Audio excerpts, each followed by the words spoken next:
Welcome to V hands recipes. ഇന്നത്തെ നമ്മുടെ recipe ഒരു ചട്നി റൈസാണ്. അതും കേരള സ്റ്റൈലിൽ വളരെ ടേസ്റ്റി ആയിട്ട് ചെയ്തെടുക്കാൻ പറ്റിയതാണ്.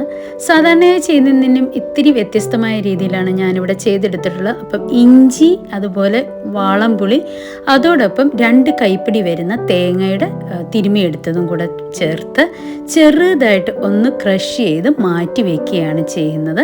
ഇനി നമ്മളിതിനായിട്ട് ഒരു കടായി വെച്ച് കൊടുത്തു. കടായി ചൂടായി വന്നതിലേക്ക് ഓയിൽ ആഡ് ചെയ്ത് കൊടുക്കുന്നു. ഇനി ഓയിൽ ആഡ് ചെയ്ത് അതൊന്ന് ചൂടായി വരുമ്പോൾ നമ്മൾ കടുക് പൊട്ടിക്കുകയാണ് ചെയ്യുന്നത്.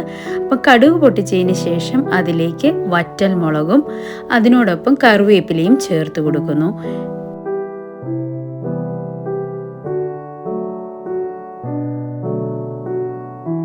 അടുത്തതായി ഞാൻ അരിഞ്ഞെടുത്ത് വെച്ചിട്ടുള്ള 2 വലിയ സവോളയാണ് ചേർത്ത് കൊടുത്തത്. കൊച്ചുള്ളി വേണമെങ്കിലും ചേർത്ത് കൊടുക്കാം. നല്ല ഒരു ക്വാണ്ടിറ്റിയിൽ വേണം നമ്മൾ സവോള അല്ലെ കൊച്ചുള്ളി ചേർത്ത് കൊടുക്കാനായിട്ട്. ഇനി ഇത് ഒന്ന് ചെറുതായിട്ട് മൂത്ത് വരണം. നമ്മുടെ സവോള മൂത്ത് വന്നതിലേക്ക് നമ്മൾ കാശ്മീരി ചില്ലി പൗഡറാണ് ആഡ് ചെയ്ത് കൊടുക്കുന്നത്. ഏകദേശം 2 ടേബിൾ സ്പൂണോളം നമ്മുടെ കാശ്മീരി ചില്ലി പൗഡർ ഞാൻ ആഡ് ചെയ്ത് കൊടുത്തിട്ടുണ്ട്. നിങ്ങളുടെ എരിവിനനുസരിച്ച് ചേർത്ത് കൊടുക്കാം കേട്ടോ. ഇത് അങ്ങ് അധികം മൂത്ത് പോകാനായിട്ട് പാടില്ല.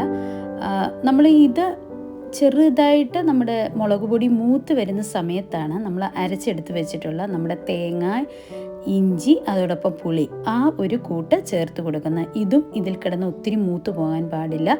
ഇനിയും നമ്മൾ ഇതിലേക്ക് ലെഫ്റ്റ് ഓവർ റൈസ് ചേർത്ത് കൊടുക്കുക, അല്ലെങ്കിൽ ഫ്രഷ് ആയിട്ട് കുക്ക് ചെയ്തിട്ടുള്ള സാദാ റൈസാണ് ഞാൻ ചേർത്ത് കൊടുക്കുന്നത്. ഇത് തഞ്ചാവൂർ പൊന്നി റൈസാണ് ഞാനിവിടെ ആഡ് ചെയ്യുന്നത്.